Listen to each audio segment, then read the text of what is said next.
신앙생활하면서 기도만큼 밀접한 것은 없다고 생각을 합니다. 기도를 영혼의 호흡이라고 할 만큼 중요한 것입니다. 만약에 기도를 안 하고 있다면 호흡하지 않는 사람은 죽은 사람과 마찬가지로 죽어 있는 것과 다를 바가 없다라는 거죠. 신앙생활이 단순히 교회를 열심히 다니고 종교적인 의식을 행하는 것이 아니고 살아계신 하나님과 인격적인 교제를 나누는 것이 신앙생활입니다. 그래서 기도는 하나님과의 관계 속에서 교제와 소통을 위한 통로이기 때문에 그리스도인이라면 누구든지 기도해야 되는 것입니다. 물론 믿어도 기도를 거의 안 하고 사는 분들도 계시겠죠. 일단 기도가 무엇인지 잘 모르는 분들도 있을 것이고, 기도에 대한 응답이나 체험이 없거나, 혹은 하나님과 별로 관계하면서 살고 싶지 않거나 하나님에 대한 관심이 없다면 기도를 잘 안 하게 될 것입니다. 어쨌든 기도를 조금 하든 많이 하든 기도하게 되어지는데, 우리가 보통 어떻게 기도하는 데는 이유가 있겠죠. 왜 기도합니까? 나의 필요에 의해서 하나님 앞에 기도하게 된다는 것이죠. 무언가 도움이 필요할 때, 세상에서 잘 되기를 바랄 때, 힘들고 어려운 일을 겪을 때마다 우리들은 이겨나가기 위해서 기도하게 된다는 거예요. 만약에 기도하는데 하나님이 응답해 주지 않는다면 우리는 더 이상 기도하려고 하지 않을 것입니다. 그 이유는 기도를 통해서 나의 필요와 원함을 채우려고 하기 때문에 그런 것이죠. 그런데 기도라는 것이 나의 필요와 원함을 채우는 데만 사용되어서는 안 된다는 거죠. 왜냐하면 그것이 기도의 본질이 아니기 때문에 그런 것입니다. 무엇보다도 기도의 본질은 단순히 무언가를 하나님으로부터 얻기 위함이 아니고 하나님과 교제와 소통을 하기 위해서 필요한 것입니다. 하나님을 더 깊이 알아가고 주님 안에서 거하기 위해서, 또 세상에서 주님이 원하시는 삶의 방식대로 살기 위해서 우리는 기도를 하는 것입니다. 단순히 기도를 나의 필요를 위해서 한다고 한다면, 내가 필요가 절박할 때는 열심히 기도하다가 필요가 채워지면 더 이상 기도하지 않게 되는 것입니다. 정말 다른 사람하고 친하고 싶다면 그 사람을 필요할 때만 찾습니까?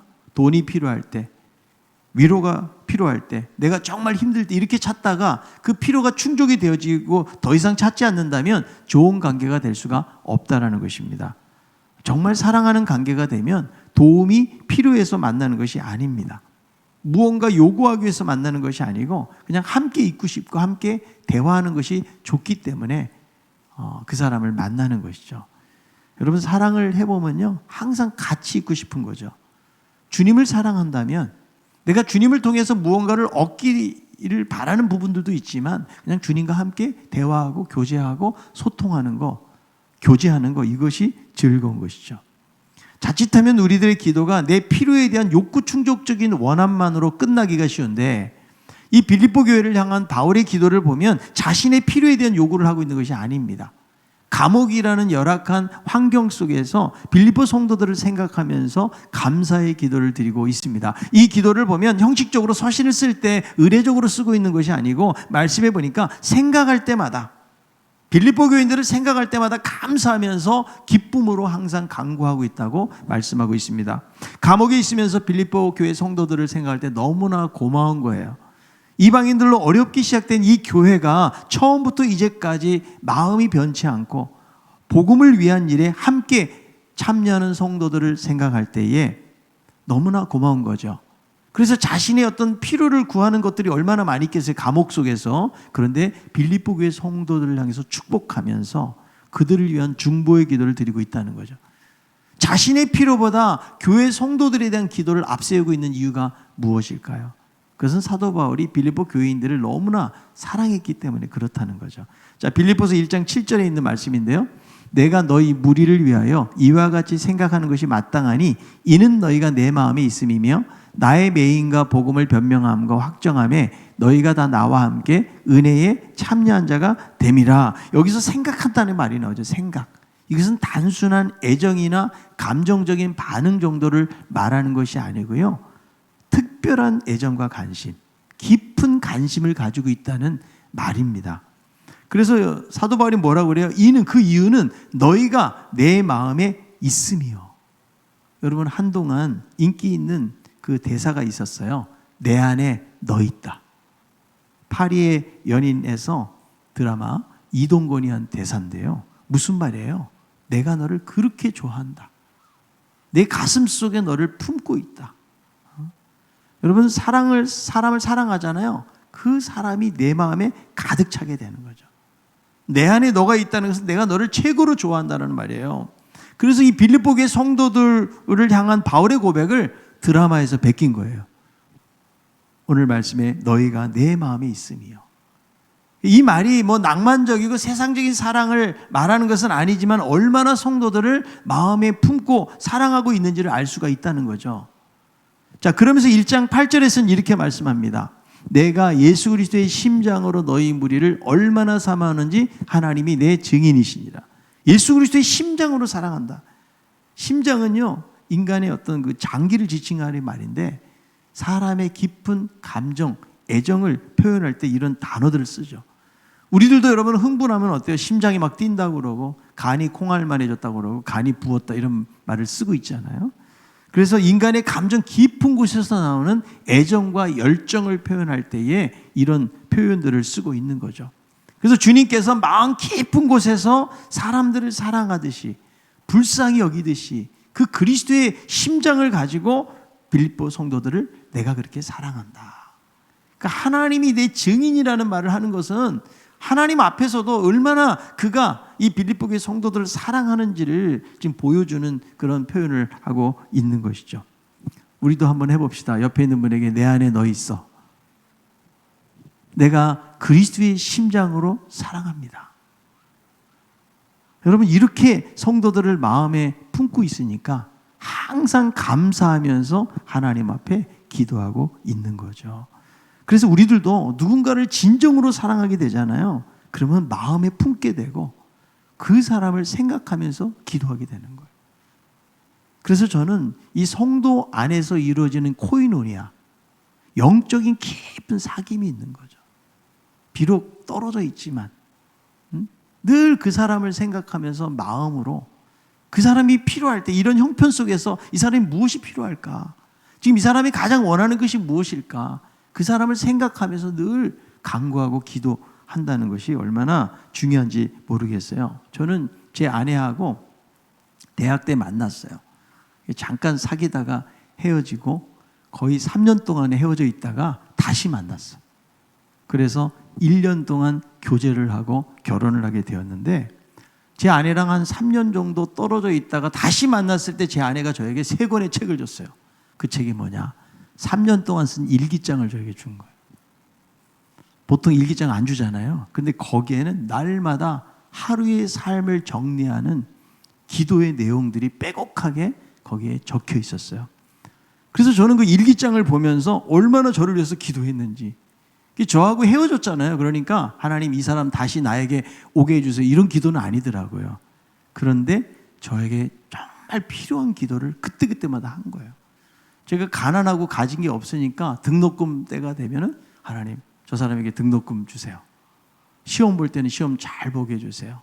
또 사역을 감당하는 부분들이 있어 사역을 잘 할 수 있도록 해달라고 거의 3년 동안 날마다의 그 기도의 제목 속에 저의 이름이 들어가 있는 것을 보면서 제가 감동을 받으면서 한편으로 좀 충격을 받았어요. 그래서 누군가를 마음에 품고 기도한다는 것이 바로 이런 거구나. 그래서 제가 제 아내를 놔두고 어디로 제가 도망가겠습니까? 다른 데 장가 갔으면 아마 심리도 못 가서 발병이 났을 거라고 저는 생각을 하는데요. 그래서 누군가를 위해서 사랑한다고 그러면 겉으로만 어떤 행동 몇 가지가 나오는 것이 아니고 마음속에서 사랑하고 기도를 하게 되고 거기서 진정한 섬김도 나오게 된다는 거죠. 그래서 여러분 사람을 품고 기도하는 게 중요해요. 우리 교사들은 학생들, 어린이들을 품고 기도해요. 단순히 그냥 주일날 한번 나와가지고 가르치는 것으로 끝나는 것이 아니고 날마다 그 어린이들, 학생들을 생각을 하면서 마음을 품고 기도해야 돼요. 우리 목자들, 우리 목장원들을 제대로 만나지는 못하지만 날마다 하루하루 시작하면서 하나님 우리 목장원들을 하나님 도와주세요. 마음에 품고 기도해야 되는 거죠. 저도 기도할 때마다 신강교회 함께하는 사역자들, 장로님들, 교회 중요한 일꾼들, 환자들, 아픈 분들, 힘들고 어렵게 살아가는 분들을 위해서 늘 기도하거든요. 마음에 품고서. 그래서 여러분 우리들도 우리 안에 품고 기도해야 될 성도들이 많이 있고 우리 주변에도 보면 그 연약한 이웃들 내가 품고 기도해 줄 사람들이 많이 있다는 거죠. 그래서 이 사도 바울은 그리스도의 심장으로 사랑한다는 것은 예수님께서 어때요? 이스라엘 백성들을 보면서 목자 잃은 양처럼 그렇게 헤매이는 모습을 보면서 예수님은 그 표현을 보면 거의 창자가 끊어질 정도의 큰 고통과 아픔을 앓고 있는 거죠. 그런 어떤 주님의 심장, 이런 심장을 가지고 사랑하고 있다는 거죠. 그래서 바울이 가지고 있는 이 그리스도 예수의 심장이 저는 우리에게도 좀 이식이 됐으면 좋겠어요. 그래서 다른 사람들을 바라볼 때 이런 정말 주님의 마음을 가지고 사랑하는 것이 얼마나 귀중한가. 그래서 사도 바울은 이 빌립보교의 성도들에 대한 특별한 애정이 있었던 거죠. 처음부터 이제까지 복음에 함께 참여한 자가 되었고 비록 바울이 투옥에 대해서 감옥에서 나오지는 못하고 있지만 계속해서 바울을 위해서 기도하고 후원하고 이런 성도들을 생각할 때에 그는 하나님 앞에 감사하지 않을 수가 없었던 거예요. 그래서 앞부분에서는 감사에 대한 그런 기도를 드렸다면 오늘 본문에서는 영적 성장을 위한 구체적인 기도를 빌립보 성도들을 위해서 하고 있는 거죠. 어떤 기도를 하고 있습니까? 첫 번째는 사랑이 점점 풍성해지도록 위해서 기도하고 있다는 거예요. 그런데 여기서 구하는 기도를 보면 이 사랑이 지나치게 감상적이거나 감정적인 부분이 아니라는 거예요. 사실 사랑은 감정을 동반하고 어쩌면 감정의 결정체라고 할 만큼. 그래서 내가 누군가를 사랑한다고 그러면 감정에 함몰이 되어서 거기에 푹 빠지는 것들을 우리는 생각을 많이 하거든요. 그래서 사랑에 풍성해지기 위해서는 이 감정적인 더 사랑을 많이 해야 될 것으로 우리는 여기고 있거든요. 그런데 사랑이라는 것은 감정적인 것만이 아니라는 거죠. 감정은 여러분 오래가지 못해요. 자칫하면 이 사랑이라는 것이 맹목적이 되고 이기주의적인 방향으로 흐를 수도 있다는 거죠. 여러분 부부로 살다 보면은 처음 만났을 때 그 감정이 남아 있습니까? 그 감정은요 길어봤자 2년 3년가 안 됩니다. 5년 되고 10년이 남았는데 내가 아내를 만나러 간다 막 가슴이 뛴다. 그 분명히 심장병이에요. 이거 빨리 병원 가봐야 돼요. 그러니까 우리가 처음 가졌던 그 감정들은 사라지게 되어진다. 그러니까 우리에게 꺼풀이 씌워져 가지고 결혼도 하고 그러는데 그 꺼풀이 벗겨지기까지는 시간이 오래 걸리지를 않는다는 거죠. 그래서 오늘 이 말씀에 보니까 사랑의 풍성함을 구하면서 무엇을 함께 구하는가 하면 자 1장 9절에 있는 말씀이죠. 내가 기도하느라 너희 사랑을 지식과 모든 청명으로 더 풍성하게 하사. 그러니까 사랑이 단순히 풍성해지는 것이 아니고 지식이 있어야 되고 모든 청명이 함께 들어갈 때에 거기서 온전한 사랑이 될 수 있다라고 말씀하고 있다는 거죠. 먼저 여러분 사랑은요 지식이 있어야 돼요. 내가 다른 사람을 사랑해가지고 내가 가지고 있는 거 다 쏟아부었거든요. 그런데 오히려 상대방은 상처를 받거나 부담이 되거나 이것 때문에 당황할 수도 있거든요. 사랑하지만 언어가 다르잖아요. 마음의 전달이 되지를 않아요. 오히려 내 입장에서는 열심히 사랑했는데 상대방에게 오해와 상처를 남길 수도 있다는 것입니다. 왜 그럴까요? 자기가 사랑하는 사랑의 표현이 있기 때문에 그런 거죠. 각자가 다 다른 거예요. 게리 체프먼의 사랑의 5가지 언어에 보니까 사람들이 표현하는 5가지 언어의 표현이 나오거든요. 첫째는 인정하는 말, 두 번째 함께하는 시간, 세 번째 봉사, 네 번째 선물, 5번째 육체적인 접촉. 자기가 원하는 표현이라는 거죠. 어떤 남편은 돈만 벌어주면 된다고 생각해가지고 밤낮으로 힘들게 돈을 벌어서 아내에게 갖다 주고요. 이것이 아내를 최고로 사랑하는 방법이라고 여기고 있는 거죠. 그런데 아내는 돈보다도 남편의 따뜻한 말과 함께하는 시간을 원하는 사람이에요. 근데 남편은 맨날 늦게 들어오고 남편 나름대로는 최선을 다해서 돈을 벌면서 아내를 사랑한다라고 나는 이렇게 열심히 봉사하고 있어 사랑하고 있어라고 여기지만 이 아내는 결코 그 마음이 와닿지를 않는다는 거죠. 사랑으로 느끼지 못한다는 거예요. 그러니까 사랑의 표현 방법이 다르다 보니까 서로가 오히려 마음이 힘들어질 수도 있다는 거죠. 우리는 여러분 상대방에게 도움이 되지 않는 친절을 베풀고도 보상이 되지 않거나 인정이 없을 때 배신감을 느끼기도 한다는 거예요.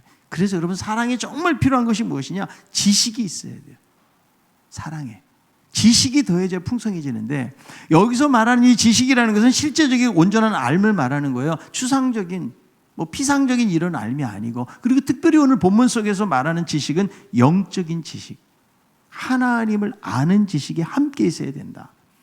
그러니까 하나님을 아는 지식이 있어야 그 사랑이 온전해진다는 거죠. 근데 하나님을 아는 그런 지식이 없으면 아무리 사랑이 넘쳐난다고 할지라도 자기 속에서 나오는 인간적인 그냥 감상에 지나칠 수 있다는 거죠. 여러분 우리가 경험한 사랑은 어떤 사랑이에요? 조건적인 사랑이에요. 우리가 경험한 사랑들. 그런데 예수님께서 우리에게 주신 사랑은 어떤 사랑이에요? 자기 자신을 내려놓고 희생하고 무조건적으로 주는 그런 아가페적인 사랑을 우리에게 주셨기 때문에 이런 어떤 영적인 지식, 주님이 우리에서 죽으시고 베풀으신 그 사랑에 근거한 그 사랑, 그 지식에 근거한 이 사랑이 진정한 사랑을 온전하고 풍성하게 만든다는 거죠. 또 하나는 총명이 더해 있어야 되는데 총명이라는 말은 신약성경 전체에서 여기만 사용이 되어졌거든요. 깊은 통찰력, 넓게 보는 능력, 한마디로 말하면 분별력이에요. 옳게 판단할 수 있는 그 판단력이 있어야 되는데 이 사랑에 총명이 더해져야 돼요. 총명이 없잖아요. 무분별한 헌신으로 끝날 수가 있고요. 맹목적이고 일방적인 사랑이 되기가 쉽다라는 거죠. 그래서 하나님에 대한 지식과 총명이 함께하지 않는 사랑은 일시적인 유익은 있을지 몰라도 분별력을 잃어버리게 되어지고 절제가 안 된다는 거죠. 여러분 우리가 내가 사랑한다고 하지만 어때요? 내 편한 대로 남을 사랑해요. 나는 사랑하지만 이 사람을 자꾸 조종하려고 해요. 그리고 때로는 내가 마음이 편해지기 위해서 혹은 내 안에 있는 욕망을 이루는 방편으로 우리는 그렇게 흐를 수도 있다는 거죠. 그래서 이 빌립보 교회 성도들의 사랑이 지식과 총명이 함께 더해져서 온전한 사랑이 되기를 위해서 사도 바울은 기도하고 있는 거죠.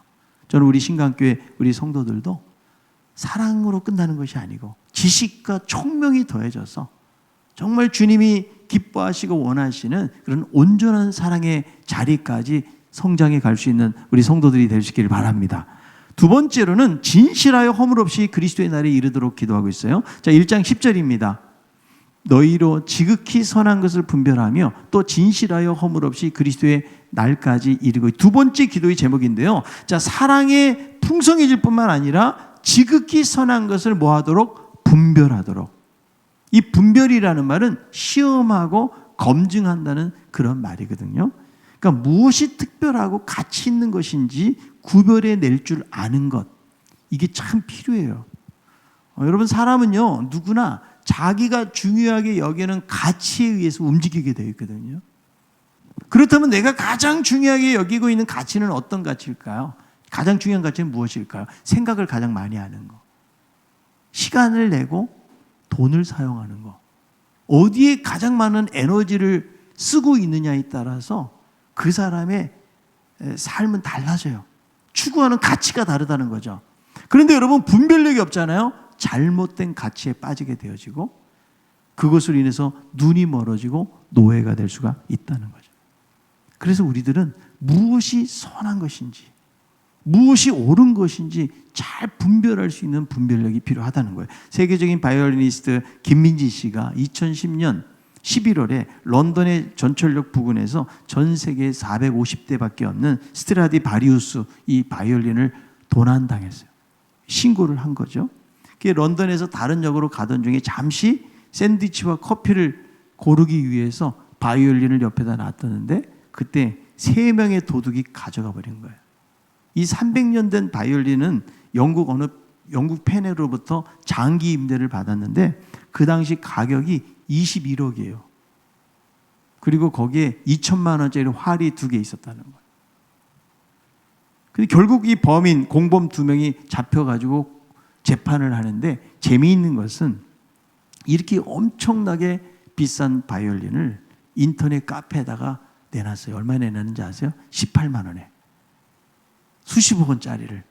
그러니까 분별할 수 있는 분별력이 없는 것이죠. 그리고 어떤 이 제안을 받은 사람은 거절을 했어요. 악기가 좋아서 거절한 것이 아니고 자신의 딸이 리코더가 있기 때문에 다른 악기가 필요하지 않아서 사지 않았다는 거예요. 가치를 분별할 수 있는 능력이 없으니까 수십억짜리가 수십만 원짜리로밖에 안 보이게 되었다는 거예요.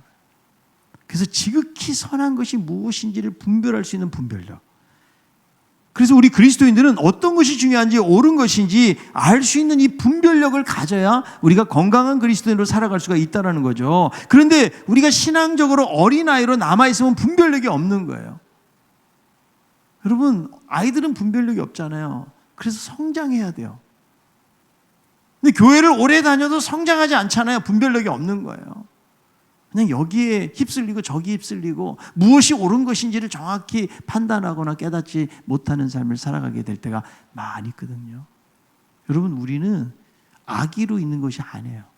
날마다 성장해서 장성한 믿음의 분량까지 나아가야 되는 것이죠. 에베소 4장 14절. 이는 우리가 이제부터 어린아이가 되지 아니하여 사람의 속임수와 간사한 유혹에 빠져 온갖 교훈의 풍조에 밀려 요동하지 않게 하려 함이라. 어린아이가 되면 사람의 속임수, 간사한 유혹에 빠질 수밖에 없기 때문에 이제는 거기서 벗어나야 된다는 거죠.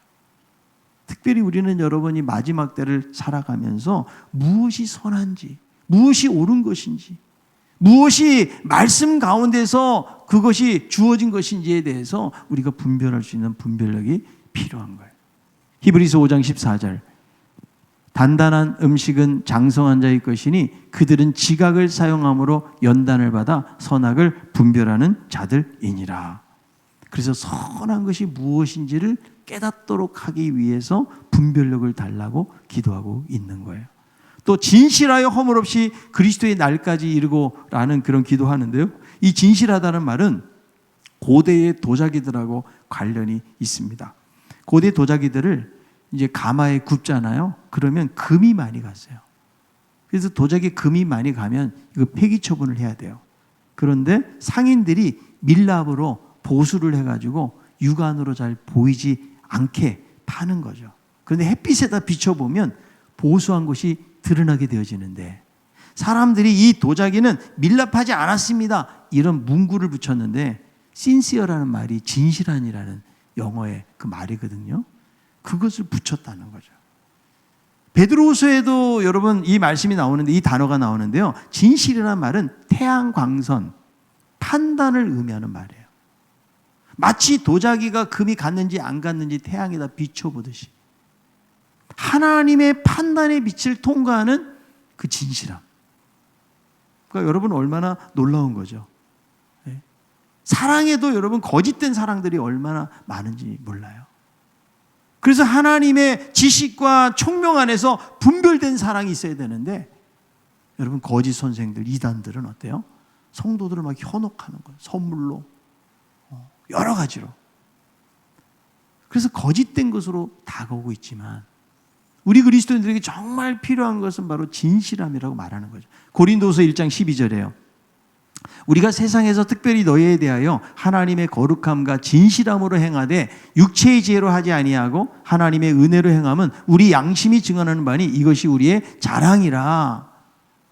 하나님의 거룩함 그리고 진실함, 이것이 우리에게 필요하다고 말씀하고 있다는 거예요. 여러분, 하나님이 우리에게 원하시는 것은 어떤 큰 능력이 아니에요. 진실함, 이거를 하나님 원하시고 계시다. 우리 크리스찬들이, 우리 그리스도인들이 가장 저는 중요한 것이 진실함이라고 생각해요. 언제까지? 그리스도의 날까지. 잠언 30장에 보면 아굴의 기도가 나옵니다. 아굴은 두 가지 기도를 해요. 하나는 허탄함, 헛됨, 그리고 거짓으로부터 멀게 해달라고 기도해요. 두 번째 기도는 나를 가난하게도 마옵시고 부하게도 말게 해달라는 그런 기도를 하는데요. 여러분, 우리의 우선순위라는 기도는 어떤 기도예요? 하나님, 내가 오늘도 정직하고 진실하게 원합니다. 이런 기도 잘 안 해요. 하나님, 오늘도 이 하는 일 잘 되게 도와주시고 대박나게 해주시고 형통하게 해주시고 이런 기도를 하지, 우리 내면을 성찰하면서 정말 하나님 앞에서 진실한 사람이 되길 위한 기도들을 우리가 놓치게 될 때가 많이 있다는 거예요. 미국에서 성공한 사람 2,000명을 조사를 해보니까 가장 중요한 성공 요인으로 뽑는 것이 뭐냐? 바로 정직이라는 거예요. 미국 컬럼비아 대학 경영대학원이 세계 1,500명의 최고 경영자들을 데리고 21세기 최고 경영자에 필요한 지침이 무엇이냐, 자질이 무엇이냐, 여기도 88%가 윤리성, 도덕성, 정직, 이것을 꼽았다는 거죠. 여러분, 세상에서도 정직과 진실을 중요하게 여기는 거예요.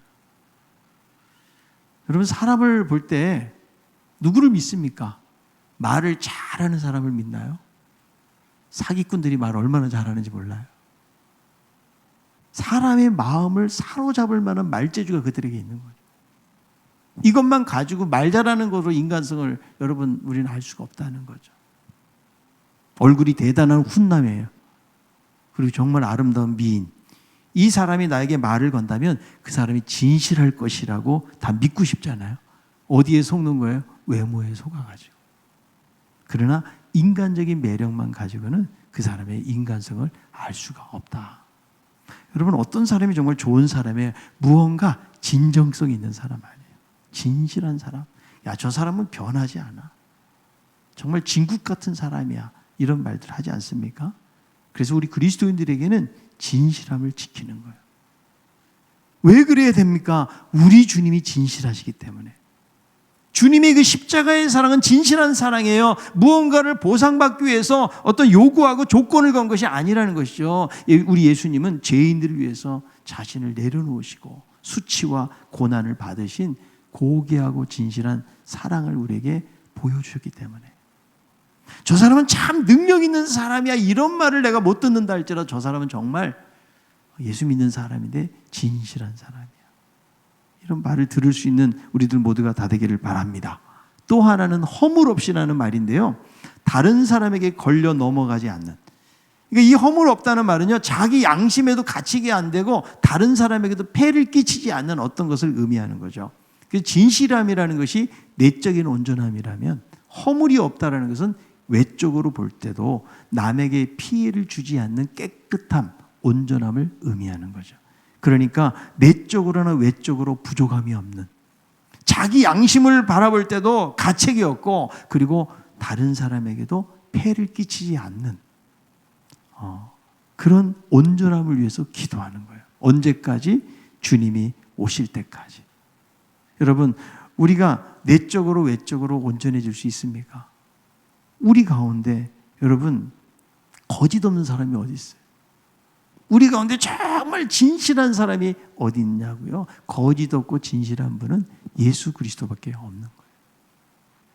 그래서 우리는 끊임없이 내 자신을 성찰하면서 내가 진실한 사람인가? 그리고 나에게 내 양심에도 갇히게 안 되고 다른 사람에게도 폐를 끼치지 않는 그런 온전함이 나에게 있는 것인가? 순간순간 주님을 의지하면서 언제까지? 주님이 오실 때까지 우리가 힘쓰면서 살아가야 된다는 거예요. 우리가 살다 보면 넘어지게 될 때가 많이 있거든요.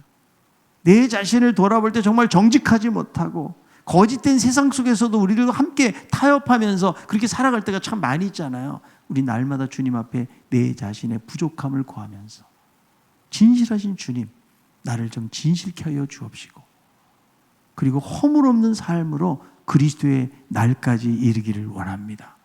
이런 믿음으로 나아가는 우리 모든 성도들이 될 수 있기를 바랍니다. 베드로서 3장 14절에요.